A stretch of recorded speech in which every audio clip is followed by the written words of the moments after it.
Okay, so ito na opo. Touchdown! Finally sa ating 46th country sa Brazil! Grabe yung Uber pala dito, tatawid pa.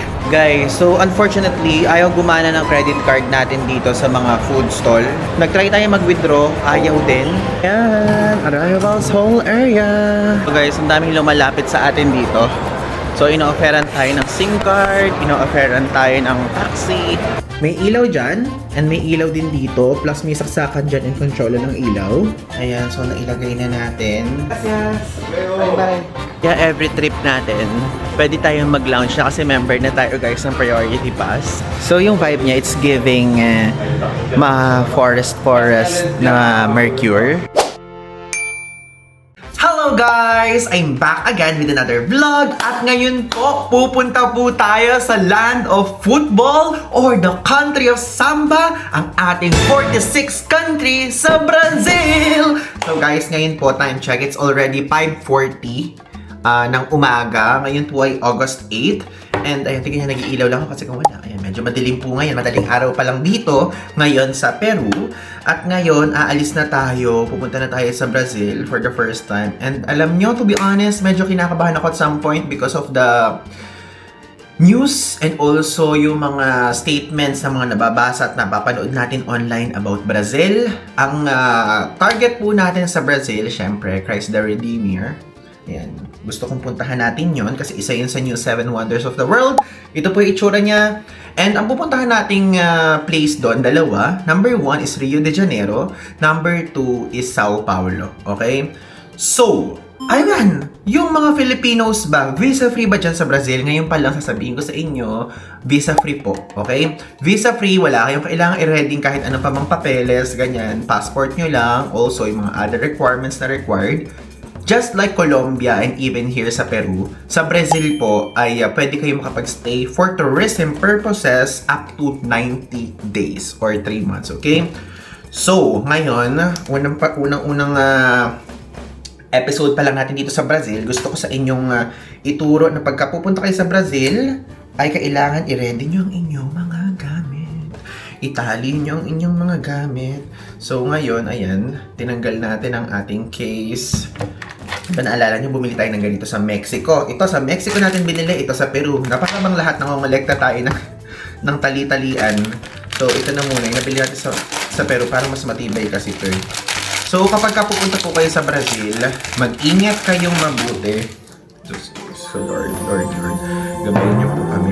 Kasi, kapag pupunta ng Brazil po, ay sikat po doon yung snatching. Snatching talaga ha. Parang sa Pilipinas din, 'di ba sa Pilipinas may snatching din? Kasi sa Europe, ang problema sa Europe is pickpockets.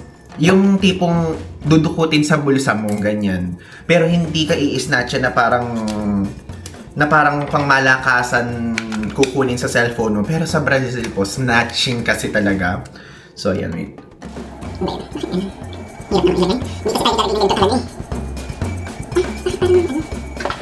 Ayan, so nailagay na natin. And gawin nyo to para maging secured yung phone nyo. And syempre, huwag nyo pa din ilalabas kapag ka nasa daan. So ngayon, habang ongoing yung ating Latin America series, madaming mga viewers natin ay ang nagbibigay ng mga suggestions, ganyan. Ivan, nangyari sa akin yung ganito. And alam niyo ba, sa lahat na nagsuggest sa atin ay ang mga, sabihin natin 90% or kundi nga 95% siguro based sa parang kung i-statistic in level natin. Ivan, mag-ingat ka, ganito. Ivan, nagbo-book lang ako ng Uber tapos muntik pang makuha yung cellphone ko. Ganyan. Oh my God. Grabe, kabado tayo sa part na yun. Kaya ngayon po, ang atin pong pag-iikot sa Brazil ay lahat po ay nakabook ng tour, okay?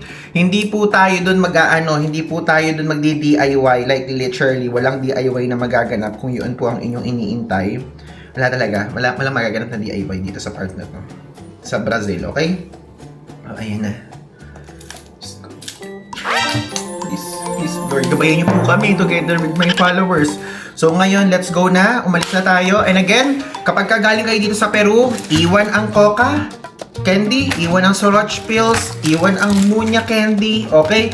Walang dapat dadalhin sa ibang bansa kasi bawal yan, okay? Ngayon, let's go!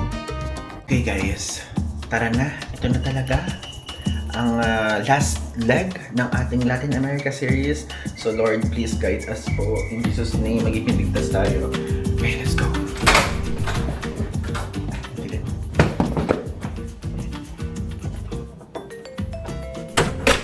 Kasi madaling araw pa lang dito ngayon sa Peru eh. Though yung mga ganito naman automatic naman bubukas yun. Yung ilaw. Yung biyahe from here sa Miraflores going doon sa mismong New Jorge Chavez Airport dito, mga 30 minutes. Kasi hindi din naman alam peak. Yan tayo ngayon. Ali, ito yung bayad. So, UberX 54.90 soles. Let's go! Yan. So, before we continue, yung flight po natin ay via LATAM Airlines. So, 9:25 AM yung flight natin. And ang dating natin doon around 4:30 PM. And ang presyo po ng ticket natin is 30,000 pesos. So, di ba? One way, 30,000 pesos na.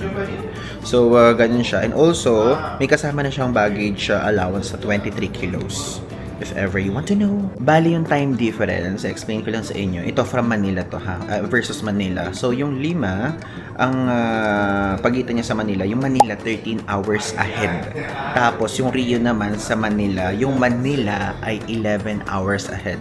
So hindi din po magka-oras itong Lima and even Rio. Okay? So magkaiba din siya. So mababago na naman yung time zone natin. And for example, 10 PM sa Lima. So sa Rio, 12 AM and sa Manila, 11 AM. Okay? So, medyo madali lang kasi magkabilang mundo lang. Parang sasabihin lang natin, umaga sa Pilipinas, gabi dito. Ganon. Ganon lang yung parang magiging batayan niya. And alam nyo ba, geographically, i-research nyo din to. Ito kasi lagi ako na-amaze no mga bandang una-una lang, mga bandang hindi pa tayo nagta-travel. Nire-research ko, ano ba yung bansang nasa likod ng mundo? I mean, opposite side ng Philippines sa Earth. Mas malapit yung side ng Brazil, pero hindi din technically parang isla or parang land yung nasa likod ng Pilipinas sa Earth, kundi parang ocean side siya, pero nasa Brazil area. So, i-research nyo yan. What is the country na opposite sa Philippines sa Earth? Brazil halos yung lalabas. Yung parang Brazil area of responsibility, pero hindi mismo walang city. Walang city, pero Brazil part. Try natin yan. Oh, medyo sumobra tayo ng bahagya. Ng point something. Okay na, palis naman na tayo. Let's go na. Gracias. Bye-bye.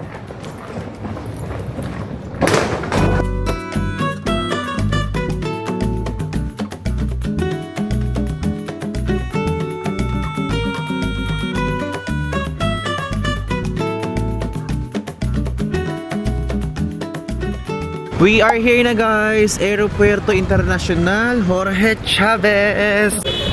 Let's go, it's check-in time. Dito tayo guys, sa letter B. Ang daming tao kapag ka morning time dito sa airport. Naalala niyo yung previous time na nagpunta tayo dito, medyo wala. Tapos na tayo makapag-check-in dito. So, self-check-in here. Kanya-kanya siya. And walang staff na mag-a-assist sa inyo.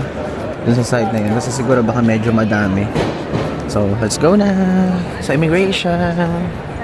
Tapos na tayo guys doon sa immigration part.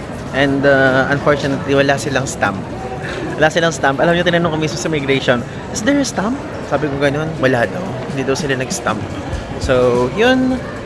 Check natin kung meron ditong lounge, punta tayo doon. Then, kung wala naman, kain na lang tayo dito para later, pagdating natin sa Brazil, ay hindi tayo kakain.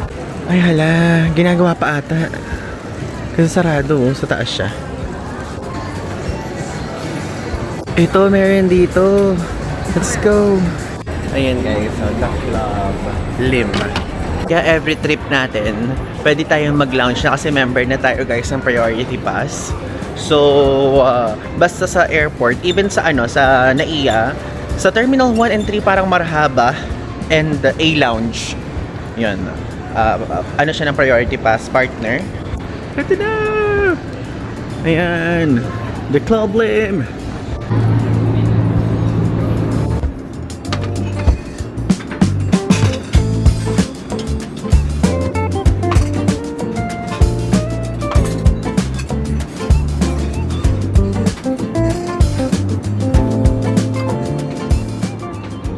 Ito guys, ang ating food for today's video. So egg, tinapay, potato, and pancake. Tapos ito maple syrup to.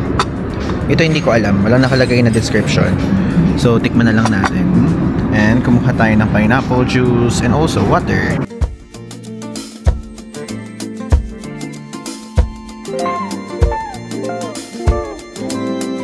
Let's go na guys sa boarding gate. Sabi, napakalawak ng airport. Dulo pa yung atin.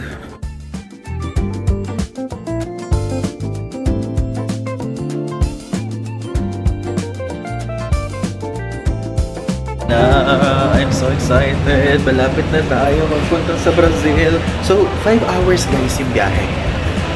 Tagal din. And unfortunately, nasa middle seat tayo ngayon. For context, middle seat po yung pinaka-ayokong upuan. Kaya lang kasi ayoko nang mamili ng chair muna ngayon at mahal na nga ng flight. May bayad pa pagka magsi-seat selection. So sabi ko, yan mo na random na lang. Tapos, punta pa tayo sa middle.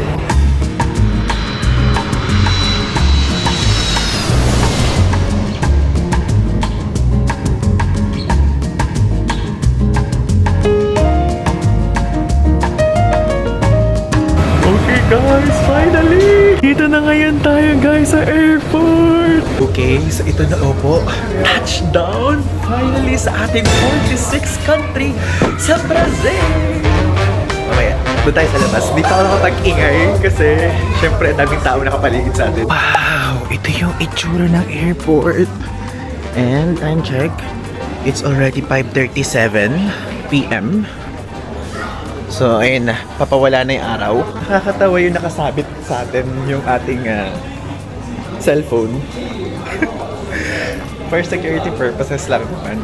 Yung itsura ng airport dito. And alam nyo, to be honest, naghahanap ako ng mga nakasulat na Brazil, ganun. Pero wala tayong makita. Like, welcome to Brazil, ganyan. Wala. Ayun, ito Rio. Bem-vindo, Rio. Ayan.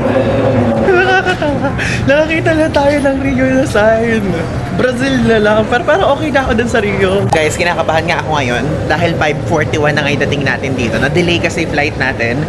And alam nyo, medyo morning flight talaga or parang hapon tanghali flight yung pinili natin para dumating tayo dito na may araw pa. Dahil dito po sa Brazil, ang golden rule, pagtungtong ng wala ng araw, like kapag tapos na yung sunset, ganyan, wag nang lalabas. Yun ang golden rule sa Copacabana area and Ipanema. Eh doon tayo sa Copacabana area mag-i-stay. If ever, i-check natin kung merong restaurant dito sa airport, dito na lang tayo kumain before we exit at mag-book ng Uber or doon sa restaurant sa hotel. Ayan, may sign pa dito pero medyo madilim, no? Okay lang yan. Oh, so tignan nyo tong sign na to. I think departures area to. Yung kapag sa boarding gate part, pagpapunta doon. Tignan natin arrivals. So, tapos na tayo sa immigration part. Nandito na ngayon tayo sa baggage claim area. So, dito sa side na to, merong mga taxi booth if ever kung gusto niyo mag-taxi and also currency exchange. Pero 100% nire-recommend ko po sa inyo na mag-Uber kayo. Okay? Super convenient na Uber dito. And lahat ng mga statements na nababasa natin at napapanood online, nag-Uber sila kahit less than 1 kilometer lang yung pupuntahan for your safety lang din. Okay? So again, install Uber ahead of time. Kung wala pa kayong Uber, kung may Uber naman kayo, okay na yan kasi automatic mag-a-adjust naman yan. And connect your credit card, debit card, or even PayPal para mabilis na lang sa pagbabayad. Kasi mas okay siya kaysa cash, okay? So, tignan nyo dito. Nakalagay dito, may taxi official, Uber, BRT, Onibus Comum, and also itong executivo. Pero ito tayo. Uber tayo. At yung Uber po dito, sa departure tayo pupunta kasi doon yung pick up. So, hindi siya sa arrivals tulad sa mga ibang lugar. Though, nung nagpunta tayo ng Colombia, kung naaalala nyo, nagpunta din tayo sa departures kasi doon tayo pinick up. Okay? Wait, ito na. 5? Oo, ito nga 5. Ayun, nakita ko na. Ganun ang palatandaan. Kitang-kita na agad yung block na may tali na green. Ito na ang ating maleta. World Traveler Taipei 3.0 large. Okay, so ngayon pa lang din, sasabihin ko na sa inyo kasi nakita ko at na-observe ko yung mga comments nyo doon sa Colombia part, yung simula ng Latin America series natin. So, merong mga nagsabi doon na hindi daw sila pupunta, but daw nire-recommend daw nating puntahan, ganyan. So, ako naman po, ang take ko po, mas mabuti na alam nyo kung ano yung mga dadatnan nyo if ever kung pupunta man kayo sa isang lugar, at maganda din na showcase din natin yung mga ganitong klaseng lugar para mabuksan ang inyong mga mata kung ano pa yung ganda ng mundo na ino-offer, di ba?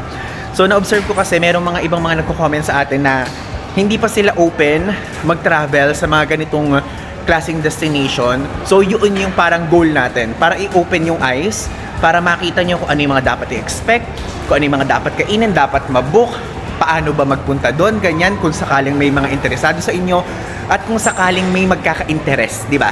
So, ganun siya. So, let's go na. Nakuha na nating maleta natin. Punta na tayo sa arrivals hall. Check natin kung meron dong mga restaurants pa bago tayo lumabas at mag-withdraw din tayo. Okay? Alagpas na tayo guys sa customs area. So, ito yung itsura. Duty free. Akala ko nung una na mali tayo. Kasi di ba usually ganito sa pa-boarding gate. Sabi tama naman daw. Oh my God, our favorite brand. Polo. Ang dami binibenta dito. Pero walang bumibili, no? Ayun, no?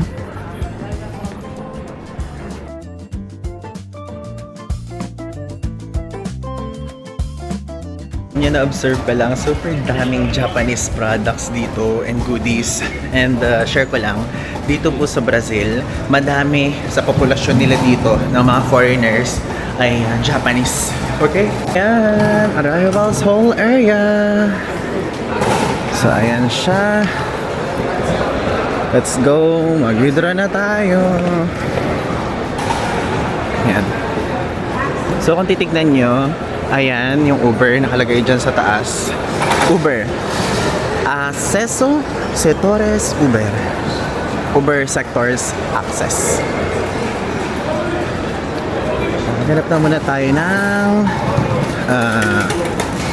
ATM. So guys, ang daming lumalapit sa atin dito. So, ino-offeran tayo ng SIM card, ino-offeran tayo ng taxi. And tayo, yung ating pong SIM card dito sa Latin America leg na to sa Brazil, binili po natin sa trip.com. So, ilalagay ko dito yung presyo sa screen.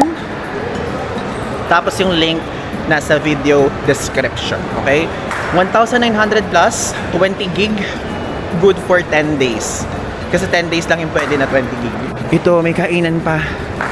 So, pumunta tayo sa taas. Kumain na muna tayo before we exit sa airport para hindi na tayo kakain doon sa hotel area ngayong gabi. Ayun, mukhang sa taas okay. Yun siya. Pero alam nyo, ang tagal na natin naglalakad, ala tayo nakikitang ATM. Hindi pwede yun. Hindi pwedeng walang ATM. So yan, may McDonald's, ice cream, mga coffee area.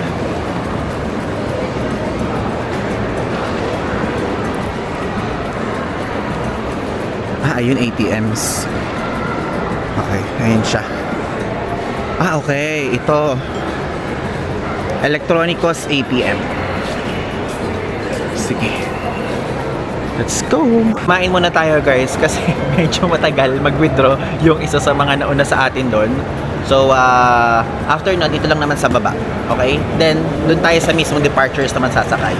Ay, ang galing. May Starbucks dito sa floor na to. Though kasi hindi sila maingay. Alam niyo yun? Hindi, walang mga signages na, kunyari may Starbucks dito, may ganun dito. Very ano sila? Very, tawag doon? Very walang mga sign. Ito, may Bob's Burgers and Shakes dyan. Check natin yun dito sa side na to. Ayan! So ito, meron ditong Pizza Hut. And ano yung isa? Check tayo dito sa isa. Medyo something new to sa atin. Ano pangalan ng restaurant? Parang okay tayo dito. Kakaiba siya. So ito yung mga food. Cortes Nobres.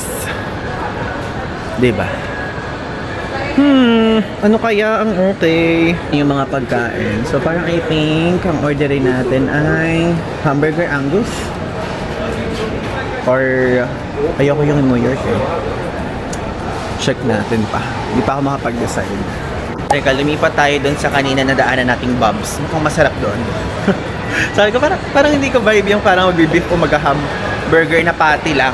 Okay ako kung hamburger, pero patty lang kasi siya. Ito, so, may KFC din dito sa dulo. Check natin. Ayan, may KFC. Okay, di ba? At least meal talaga. Check natin dito sa side. Mayroon pa sa gilid. Malawak. Malawak siya. Ito medyo bagong branch na fast food sa ice natin. Girafas. Ito yung price niya. Ayan. Pero parang hindi ko paagaan nung trip. So, ayun yung presyo. 34.90. KFC na lang tayo, guys. Tignan nyo guys yung cellphone natin. Nakatali sa kamay natin, nakakatawa. Ito guys, yung mga presyo dito. Masyadong malaki to, oh. Tignan nyo, 92.90 yung ganyan. Not that. Ito ba? Laki. Parang feeling ko ito na lang kainin natin. I think this one is better. 42.90 yung presyo niya. So, isa lang. Pinalitan na natin ng English pero ganyan pa din nakasulat. Okay. Okay. So, drinks. Aguas con gas semgas.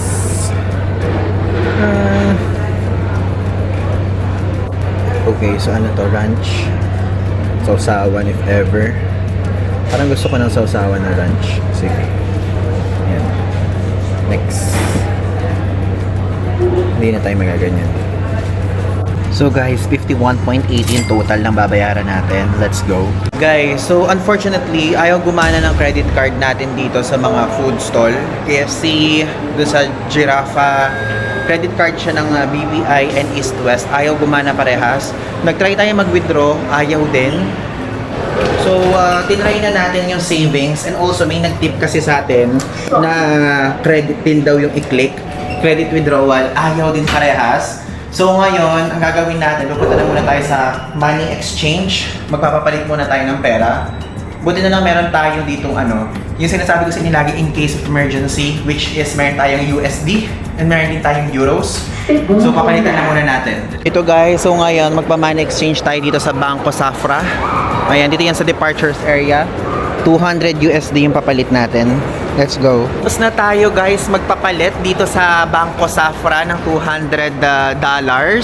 So ang katumbas niya sa pera dito sa Brazil is 840 reals. And also ay nagtry tayo mag-withdraw dito.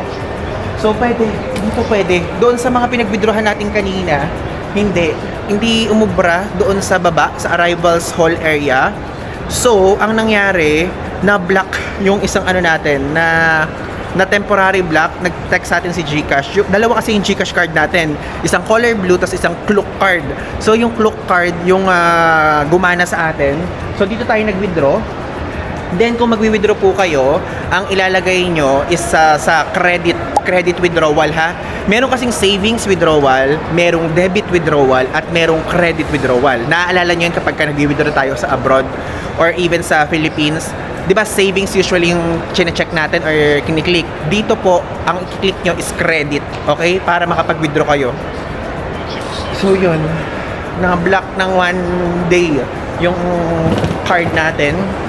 So, kumain na muna tayo dito. At least meron na tayong cash. Yun yung mahalaga, may cash na tayo. So, yung cash natin ngayon, ang dami naman. Kasi nag-try pa rin ako dito kasi ayoko nung doon tayo sa mismong city center pa mag-withdraw. Dahil, alam niyo, si BPI, nag-text sa atin si BPI ngayon, tapos si East West, na parang, kasi tinap natin yung card natin sa mismong, ano tawag doon? Sa KFC, sabing ganun, at risk daw. Yun yung sinabi.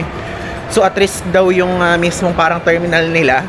So, dinedecline ni BPI, tapos ni East West yung ating transaction. Kumakain na tayo ngayon guys ng dinner natin. And ang binayaran natin dito is 61. Nagre-enter tayo ng order, nagbago yung order natin. And alam niyo sa totoo lang, na-tense ako ng slight doon sa mga pangyayari kanina. Pero syempre, kalmado pa din. Pero yung point na, sa buong trip natin kasi lagi sa entire trip natin since nung nagsimula tayo mag-travel, ngayon lang tayo nagkaroon ng problema sa mga pag-withdraw, sa pagtatap kapag gagamitin yung card, ganyan, and so on. Though, yung sa pagtatap naman ng card, dinedecline lang, hindi naman block. Pero nung pag-withdraw doon sa GCash, yun yung binlock nung mismo ATM doon sa arrivals area dito. Buti na lang dalawa ATM natin na GCash. Actually, meron tayong Maribank din. Meron pa tayong GoTime. So, meron pa tayong susunod na parang gagamitin if ever. Ang pinaka-last natin na gagamitin is yung debit card. Kasi yung debit card, yung kunyari, yung account natin mismo sa Union Bank, account natin sa BPI, and account natin sa East West, hindi ko siya ginagamit eh. Pagka pag-withdraw kasi, ang ginagamit ko lagi, it's either GCash, Maribank yung next if ever, kung wala, tas GoTime. So, yun. Buti nag-work doon sa second floor, hindi doon sa ground floor. So, ganun guys if ever, kung mag-withdraw kayo, ganun ang gawin nyo, credit withdrawal, hindi savings withdrawal. Buti naman. At least panatag na tayo ngayon. Kumain lang tayo, tapos mag-Uber na tayo papunta sa hotel. Guys, so ngayon, mag-book na tayo ng Uber, pero iba yung sinasabi doon sa mismong Google na website nila at doon sa mismong Uber app. So ito, papakita ko lang sa inyo. Dito sa mismong Google, ang sinabing ganun, yung official Uber pickup located just departures floor. So, upper level yon, which is dito yon, tataas pa dito. Pero, yung mismong Uber naman, ito naman yung kanyang sinasabi. So, ito ang susundin natin, yung mismo sa Uber app. May purple sector, green sector, and orange sector. Okay, so nakita na natin yung mismong sign. So, lalabas tayo ngayon na sa mismong airport. Ito guys, yung Uber. Ayan. Grabe yung Uber pala dito, tatawid pa. Ayan. Ayan, sectores. So, dito tayo sa green sector eh. Ayan. Ito na lang, may mga kasama tayo naglalakad. Ayan, merong purple, green, and orange sector. Dito na officially lumabas na tayo sa mismong airport. Ngayon lang ako kinakabahan. Ngayon lang ako kinakabahan sa isang trip guys. Sundan nyo lang yung sign na yan ha. Sector Verde yung pinili natin eh.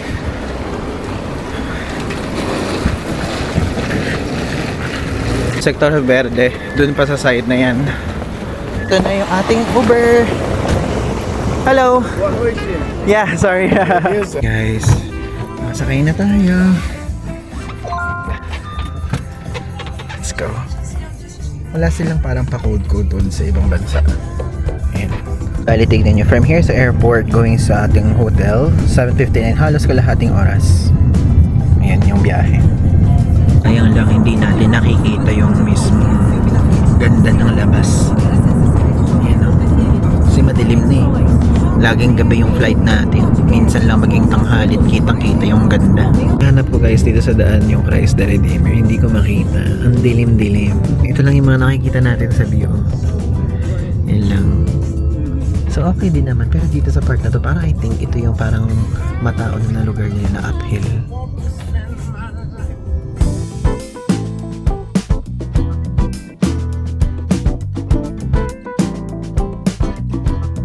Okay, so andito na ngayon tayo guys.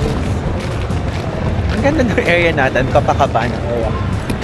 So, itong ating hotel, Mercure Hotel. Mercure Rio Boutique, Copacabana. So, tignan niyo yung harapan natin. Alam niyo yung vibe sa Danang? Ganun yung vibe niya. Parang ganun. Though hindi pa natin nakikita na may araw kaya hindi ko pa sa inyo masabi ng talagang super detalyado. Meron tong mga bar, beach bar, and even here, sa susunod na araw natin yan anahin. Check in na muna tayo. Yan. Oh, so ito yung tour ng ating hotel. Roxy Dinner Show. Hello. Yan.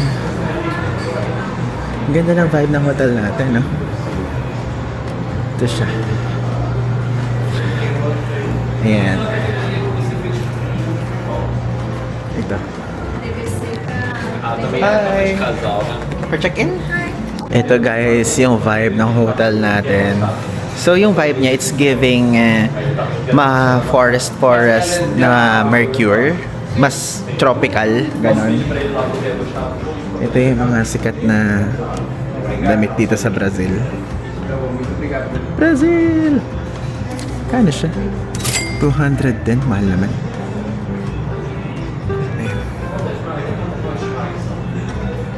Ayan. Usong-uso sa Brazil guys yung ganyan eh. Yung ganitong t-shirt. Ito yung pinaka front desk. This one, yung lobby. Ayan, tignan nyo. Christ the Redeemer. Or sa word nila dito, Cristo Redentor. Oh, magnets! Panik na tayo, guys. Ito yung itsura ng elevator nila. Hello. Bakit ano?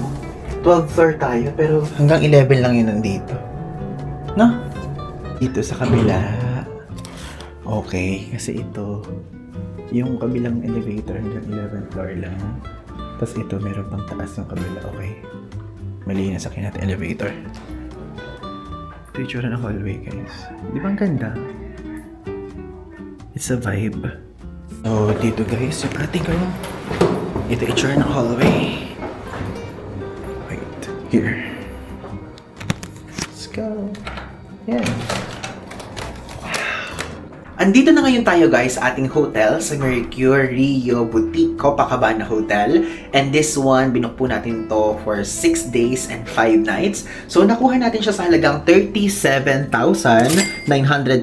So divide natin into 5 nights, 7,585.6 pesos, okay, per night dito.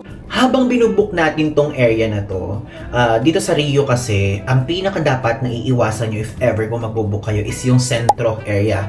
Dito sa South America, yung mga sentro, usually mga sentro historico, central area, centro area, ganyan yung mga dapat nyong iwasan.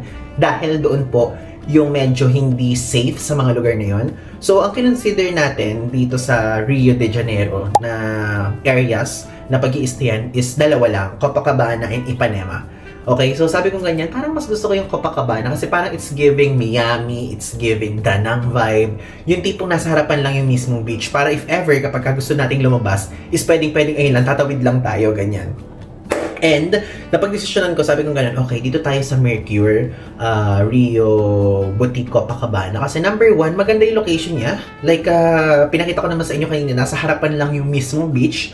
Number 2 is, I can feel na kasi alam naman natin yung country na to ay hindi ganoon ka-safe kapag kunyari mag-explore kayo sa gabi, ganyan and so on.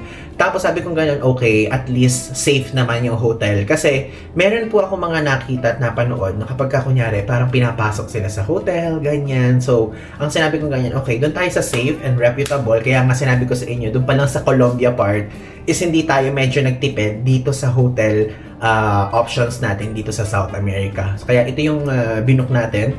And medyo mahal siya. Oo, hindi siya budget hotel kasi 7,000 plus per night. So, sabi ko ganun, okay, sige, pupuntahan naman natin dito, Chrysler Redeemer, yung favela area, explore natin yung Copacabana, magtutour pa tayo ng mga iba't ibang klaseng tour. So, I think sulit na siya. So, this one, ang room na to ay standard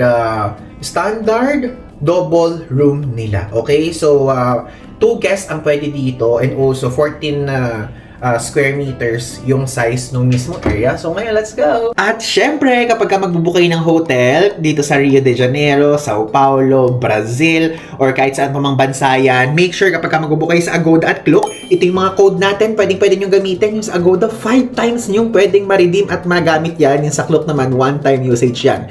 Para mas mabilis nyo ma-redeem, yung link ilalagay ko na sa video description and comment section. Okay? So ngayon, let's do a quick room tour! Ito yung itsura ng room. So, pagpasok niyo sa pintuan, makikita niyo agad to. And ito po, nasa taas niya yung aircon. And napakalaki. Ang lamig-lamig. Kaya gusto ko siya. So, dito naman sa side na to, ay andyan na refrigerator. So, meron siyang mga inumin. Though may bayad yan, hindi yan libre. And ito yung mini bar. Ayan naman yung price. Nandyan. Plus, dito naman sa side na to is yung electric kettle, mga baso, coffee, tea, safety deposit box sa area na to. And also, dito, ayan. Meron diyang extra lalagyanan ng mga gamit. Tapos, sabitan ng damit. And pillow. Meron din dito, of course, na salamin. Full-length mirror para if ever you want to check your OOTDs. Pwede dito yan. Plus, ayan. Pa-box type lang yung mismo, square lang siya. So, mabilis lang siyang ikutin. Dito, yung mismong bed. Good for 2 packs yan. And malambot. Malambot ang mismong bed. Meron dito nga bedside table. And even dun sa kabila. May ilaw dyan. And may ilaw din dito. Plus may saksakan dyan and controller ng ilaw. And dito din. Ayan siya. So, kapag ka guys kinlik nyo tong gray na to, ito yung parang mismong master switch niya. Mamamatay lahat ng ilaw. Okay? So, ito yung remote ng aircon and ng TV. And dito, working area. Ayan. So, ayan. May switch din dito. May pa-switch dyan. If ever. Though ito, yung view lang niyan is a building lang din. Hindi tayo doon sa mismong beachfront. Ayan siya. Smart TV. And ito ang ating toilet. And alam nyo, isa ito sa pinaka-natuwa ko kasi dito sa trip natin, simula na umalis tayo sa Pilipinas, sa Turkey lang mayroong bidet and also dito. So ayan, nagbabalik, may bidet dito sa ating hotel room. And ayun yung toilet bowl. Tapos ito, meron siyang tuwalya. So ito naman itsura ng sink area. May pailaw dyan. So ayun yung pinaka-sink. May pa-tissue, hair blower. May extra lalagyan dyan for your toiletries. Tapos ito yung shower area. Ayun siya. Ganyan lang. And alam niyo kung ano yung naaamoy ko dito? Like, super honest na feedback. Alam niyo kapag magsiswimming kayo, yung chlorine, parang amoy chlorine dun sa mismong toilet. Parang ganun yung vibe na naaamoy natin dun. And ito, may pasaksakan pa din pala dito. Ayun siya. Diba? So if ever kung naghahanap kayo ng hotel dito sa Rio de Janeiro at hindi naman kayo super nagtitipid at gusto nyo na safe na lugar, I highly recommend and suggest this one. Again, Mercure Rio Boutique Copacabana. Okay? Okay guys, so now sa part na to, share ko sa inyo yung experiences natin sa pag-land pa lang natin dito sa Brazil, plus kung ano pa yung mga additional tips na gusto kong sabihin sa inyo. Ngayon po, nung nag-land tayo dito, super okay siya, super smooth nang nangyari so far. Meron lang mga konting hindi, okay? And gusto ko sabihin sa inyo na parang ang first impression natin ng pagbaba, sabi ko, parang ang dilim ng mismong airport. Like, hindi siya maliwanag na airport, ganyan, na ine-expect ko. And also, hindi ganoon kadami mga posters. Like, parang syempre, di ba kapag kunyari, dumadating ka sa isang airport, welcome to ganyan, welcome to ganon. Tapos, madami mga colorful something, ganyan. Yung iba may mga LED pa, LED wall, di ba? Pero dito sa Rio, hindi ganoon. Medyo parang I think kung i-observe natin sa mga ibang airports din na napuntahan natin, yung ito medyo parang ano siya, parang hindi siya updated, parang ganun, yung vibe ng mismong airport. So again, yun po yung experiences natin. Share ko lang sa inyo honestly kung ano yung na-observe natin. So, nung immigration part, super bait nung immigration officer. Like, mabait yun na tapat sa atin. Tapos, tinanong niyang ganun, kung first time daw ba natin sa Brazil. So, sabi ko, yes, first time. Then, I'm so excited. Sabi ko pang ganun. Which is totoo naman, excited naman talaga tayo. Tapos, tinatakan niya yung passport natin. Which is yung alam niyo, ito pa nga pala, tinatak niya yung passport natin doon sa page na dapat hindi tatatakan. Pero okay lang naman kasi nangyari na din yung natakar ang passport natin. Alam niyo yung page 4, kasi usually parang limitasyon yun na. Doon niya tinatak. Doon tinatak yung ano natin. So sabi ko, dito tinatak yung ano. Doon din naman tinatak nung nag-India tayo. Doon din tinatak nung sa India. So, after nun, kinuha na natin yung maleta natin. Then, customs. Sa customs, doon kayo dadaan sa color green. Kasi yun yung nating to-declare. Or unless meron kayo de-declare. Tapos sa immigration, doon kayo dadaan sa color purple. Kasi yun yung non-Brazilian citizens. Okay? So, nung paglabas natin dun sa customs arrivals hall area, ayan, sabi ko, okay, sige, kumain na tayo, mag-withdraw na tayo, ganyan. Tapos, nung nag-withdraw po tayo, and then, pinasok na natin yung cash card natin. Tapos, ang nangyari, guys, error ng error. Ang lumalabas is yung PIN incorrect daw, pero correct naman. Kaya nga nakatatlong ulit, error pa din. Tapos bigla nag-text na sa atin si GCash. Ito yung text ni GCash na block daw today yung mismong card kasi paulit-ulit tayong nagtatype ng password or PIN. Tapos hindi siya tama. So sabi ko, hala, bakit ganun? Mali ba? Hindi tama eh. Sabi ko ganyan. So, yun, sabi ko nga, pinahinga ko na muna. Then ngayon, sabi ko, kumain na muna tayo. Kung napansin nyo, bigla tayo naging kumain ng part. So, hindi din umubra yung card natin doon, which is credit card naman yun. East-West naman yung ginamit natin. Tapos, lumipat tayo doon sa KFC. Ginamit din natin yung BPI natin. Both decline. Na-decline, parehas yung mismong mga transactions natin. So, sabi ko ganyan, hala, decline na naman. So, medyo kinabahan na ako. Buti na lang, meron tayong pang in case of emergency. Kasi sabi ko nga sa inyo lagi yan, kung matagal na kayo nanonood, meron tayo laging cash on hand. At ngayon, nagamit natin yung cash on hand natin. Thank you, Lord. Thank you, Lord. At may mga emergency tayong mga pera, ganyan. So, sabi ko gano'n, hala, na-decline. Kasi, nag-message na sa atin yung tatlo, GCash, East-West, and also BPI. Lahat declined. Na-block pa yung GCash card na blue. So, ngayon, ayan, ganyan something. Sabi ko ganyan, hindi na ako mapakali. Sabi ko ganyan, gusto ko kailangan may pera tayong hawak. Kasi usually, kapag kanina travel, mahalaga na may pera kang hawak. Ganun kasi yung parang mindset ko, dapat meron kang local cash on hand. So, ngayon, nag-decide ako na papalit na yung $200 natin doon sa Bangko Safro na money exchange sa departures area. So, ipinalit na natin and yun nga, nakuha na nga natin ngayon. So, ang tagal-tagal na sa atin ng US dollars natin na yun. Pero, hindi natin siya pinapapalit. Ngayon lang kasi ay hindi gumagana nga lahat ng ways. So, ito siya. Ito yung mga pera natin ngayon. So, ito yung Huhiao. Wait, nabubulol ako pero kasi may tamang pronunciation dito. So, bukas sasabihin ko sa inyo yung tamang pronunciation. Pero ngayon, reals muna yung ibasa natin sa kanya. So, this one, ito yung pinamani exchange natin.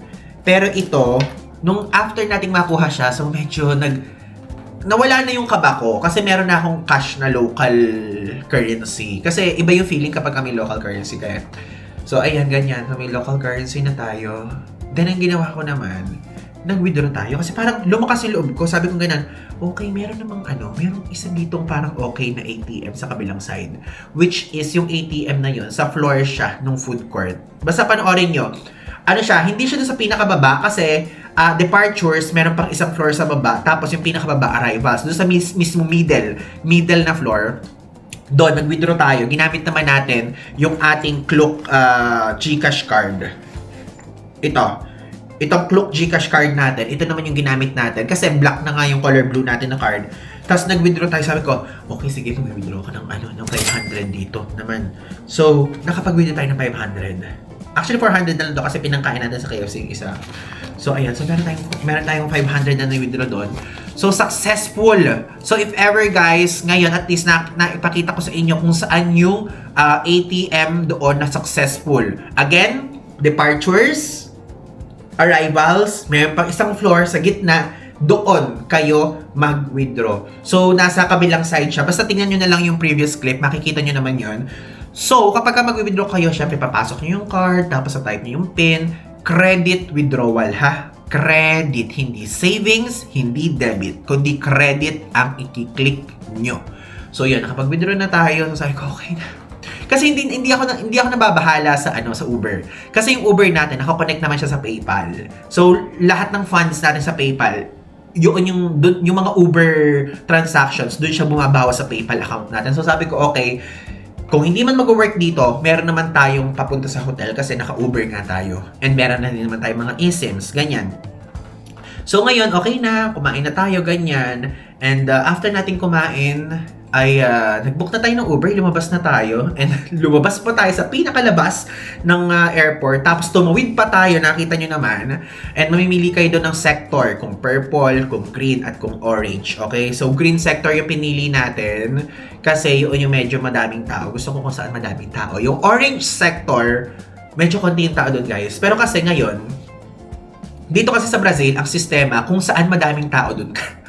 hindi siya pwedeng yung kung saan ka konti, doon ka pupunta, hindi pwedeng parang, may time kasi na kapag sa Japan, o sa, may pagka-introvert ako ng slide pag solo travel, kung saan konti yung tao, gusto ko doon mag-check-in minsan, gusto ko ganun dito sa Brazil, hindi pwede. Opposite. Dapat kung saan madaming tao doon ka, hindi ka pwedeng pumunta sa mga kukunting tao. So, ang i-book nyo is either purple or green sector, ha, kapag ka Uber. So, ayan, nag-book na tayo ganyan. So, ang bait nung mismong Uber driver natin, ibinaba na tayo dito, ganyan, and so on. Tapos, ayun, nakapag-check-in na tayo dito and bayad naman na to online. So, yun lang yung nagpakaba sa atin. So, technically, ngayon, black yung GCash natin na card, na blue. Tapos, decline naman yung dalawang credit card natin. Buti na lang wala naman na tayong gagastusin bukas. So, tomorrow, itatawag ko siya sa BPI and sa East West na talagang nandito tayo sa Brazil. Kasi at risk.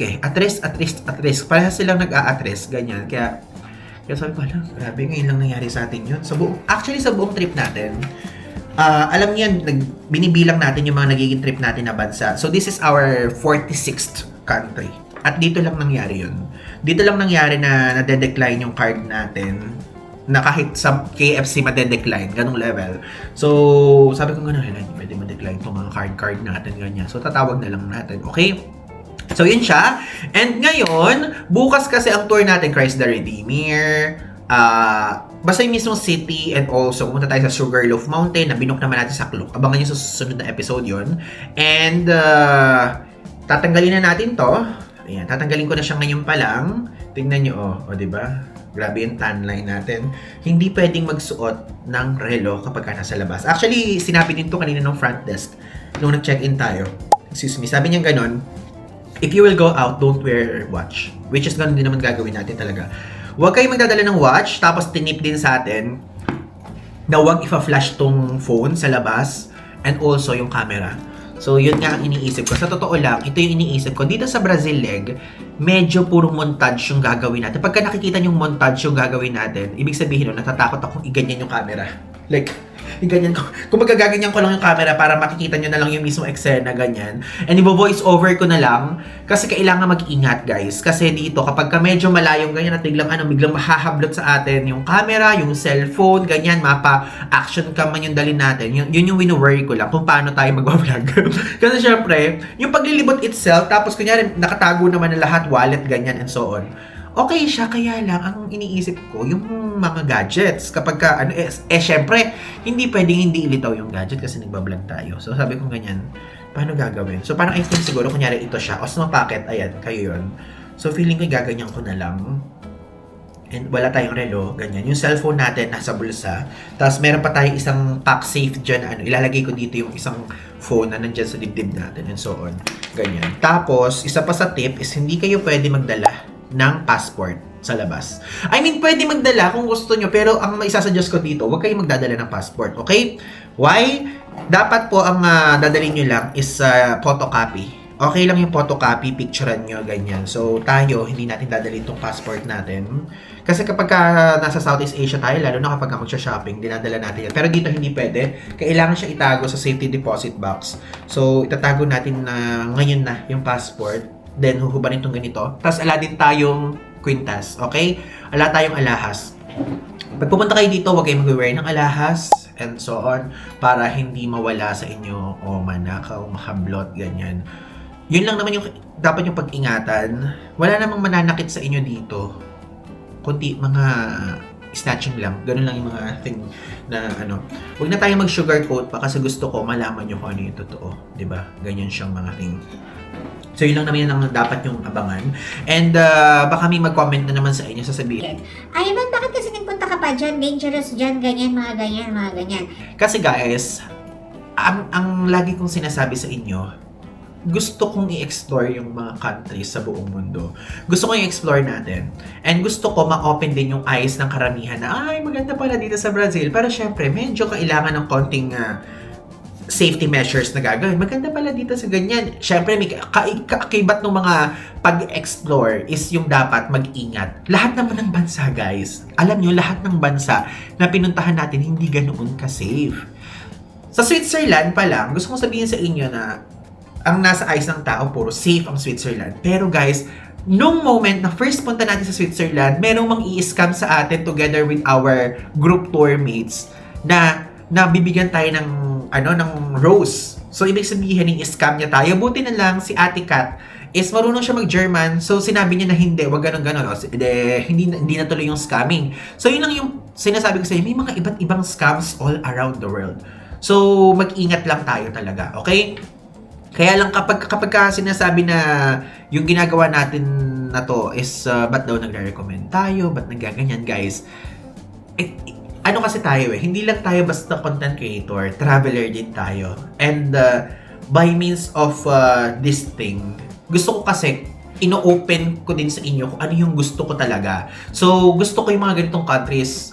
So, binablog ko siya. Ganun siya. Gets nyo ba yung mga ganong something? So, yun siya. So, madami kayong makikita. Madami kayong makikita ng mga iba't iba pang mga niche destinations. Kasi yun yung type natin sa live. Ang mga niche destinations, yun yung specific types of people yung tina-target ng isang destination. Like, for example, sabihin natin, Tanzania, and also Kenya, for example, niche destination siya. Ang mga may gusto lang nun, mahilig mag-safari. Hindi siya gusto ng mga iba. Sabihin natin, Canada or Kazakhstan, ang gusto lang nun yung mga mahilig sa mga mountains, mahilig sa mga lakes, ganyan, and so on. And ano pa ba yung mga niche destinations na mga napuntahan natin? India, niche destinations. Hindi lahat may gusto nun. Sri Lanka, hindi lahat may gusto nun.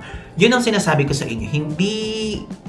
Hindi always na ang pinupuntahan natin is kung ano yung sikat sa atin sa Pilipinas. Kasi kung yung sikat sa atin sa Pilipinas, nakikita nyo na yun. Taiwan, Singapore, Hong Kong, Japan, ganyan. Pero gusto ko din kasi i-open sa inyo na meron pang mga magagandang destinations sa mundo na dapat i-explore, na worth exploring.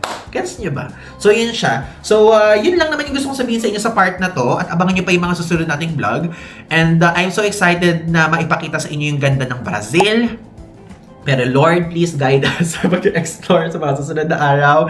So yun guys, thank you guys so much for watching. Abangan nyo pa yung mga susunod nating vlogs dito sa Latin America dahil malapit na matapos yung lahat ng series natin. Again, I'm Adiktan po. So, yun lang. Thanks! O sige, palitan natin yung thanks kasi nasa Brazil tayo. Obrigado. Meaning thank you. Bye-bye!